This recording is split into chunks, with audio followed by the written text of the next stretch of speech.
Welcome back to The Explainer. Today we're unpacking a story that is, frankly, deeply unsettling and completely unprecedented.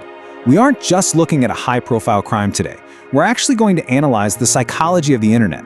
We're going to explore exactly why a horrific assassination sparked this massive wave of viral support and how digital culture can take a real-world tragedy and twist it into a really chilling phenomenon. So picture this. It's the morning of December 4th, 2024, and the CEO of America's absolute largest health insurance company is assassinated on a sidewalk in Manhattan. Now, obviously, that alone is a massive news story. But as the whole manhunt unfolded, authorities and the public were hit with something they literally did not see coming. The true mystery, and what we're really going to figure out in this explainer, isn't just the crime itself. It's the massive, vocal, online sympathy that immediately followed. The broad daylight assassination.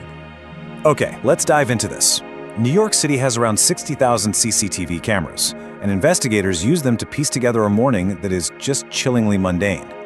At 5:34 a.m., a masked figure leaves a hotel on the Upper West Side on an e-bike. By 6:14 a.m., he's stopping at a Starbucks, just buying water and 2 granola bars. At 6:38 a.m., he's waiting across from the Hilton Hotel in Midtown. And then, at 6:44 a.m., UnitedHealthcare CEO Brian Thompson walks out, and the masked figure strikes. He fires fatal shots before fleeing through Central Park on a bicycle and eventually hopping into a taxi. It was calculated, it was cold, and it was entirely caught on camera. Section 2. Delay, deny, defend. When investigators searched the crime scene, they found shell casings, but printed right on the bullets themselves were the words deny, defend, depose. This is a direct, undeniable reference to delay, deny, defend, which is a highly controversial phrase associated with the American insurance industry. It basically describes a strategy of systematically delaying and denying patient claims to avoid paying out medical costs, which in turn maximizes corporate profit. And to understand why this specific company was targeted, we really have to look at their sheer scale. UnitedHealthcare isn't just a big company, it is an absolute giant.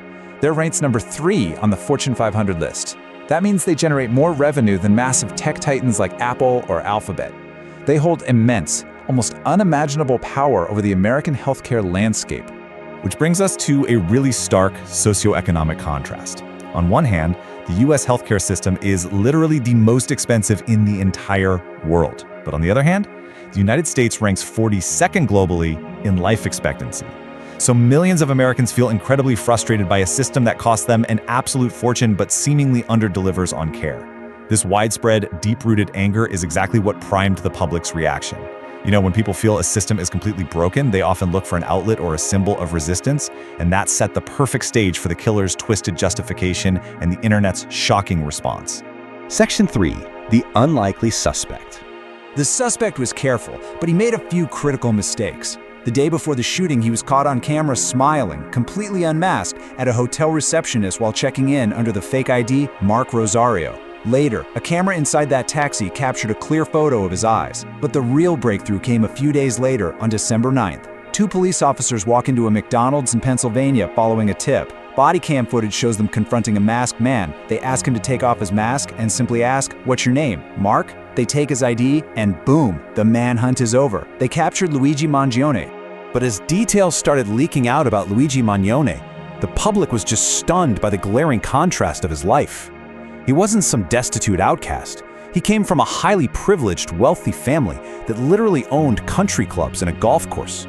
Luigi himself was a stellar student who earned a master's in computer science from an Ivy League university. Yet he had completely vanished from social media earlier in 2024, prompting his mother to actually report him missing. And darker clues surfaced too. On the book tracking app Goodreads, he had praised the Unabomber's Manifesto, calling the terrorist a political revolutionary. When he was finally arrested, he was carrying a 3D printed gun matching the murder weapon, a homemade silencer, and several fake IDs. Inside his backpack, police also found a handwritten manifesto. In it, he wrote, "To the cops, I will keep this short. I respect what you do. I acted alone." He actually apologized for the trauma he caused, but then justified his horrific actions by stating it had to be done, explicitly referring to health executives as parasites. He clearly viewed these corporations as having way too much power, profiting immensely while everyday people suffered. Section 4. The viral internet support. Now, what's really interesting about this slide is how, almost overnight, a massive cultural split emerged. There's the media's Luigi, a dangerous, accused murderer carrying 3D printed weapons and fake IDs, facing terrorism charges. But then, there's the internet's Luigi. This split happens because digital culture often completely detaches real-world tragedy from its real-world consequences. In the digital space, he was stripped of the reality of his crime, heavily romanticized, and turned into the stylized TikTok meme, praised by a huge number of people as an anti-capitalist hero. And we need to look at how fast and intensely this viral support manifested. It was everywhere. When UnitedHealthcare posted a corporate obituary for their CEO on Facebook, it was flooded with tens of thousands of laughing emojis. The Pennsylvania McDonald's where Mangione was arrested, it was bombarded with fake, mocking reviews joking about healthcare costs. Opportunists immediately began selling Luigi merchandise, shirts, mugs, the whole shebang on Amazon, eBay, and the TikTok shop. Search queries for his name just skyrocketed. Incredibly, supporters even held a Luigi look-alike contest in a local park, and public rallies actually formed right outside the courthouse during his hearing. It's a surreal, bizarre example of digital culture turning true crime into twisted entertainment and political statements. But it wasn't just confined to memes and online jokes. This viral support translated into real-world, tangible action. A legal defense fundraiser was set up for Mangione, and it quickly surpassed $200,000. People were literally opening their wallets to fund the defense of an accused assassin because of what they felt he represented. Section 5, the copycat effect.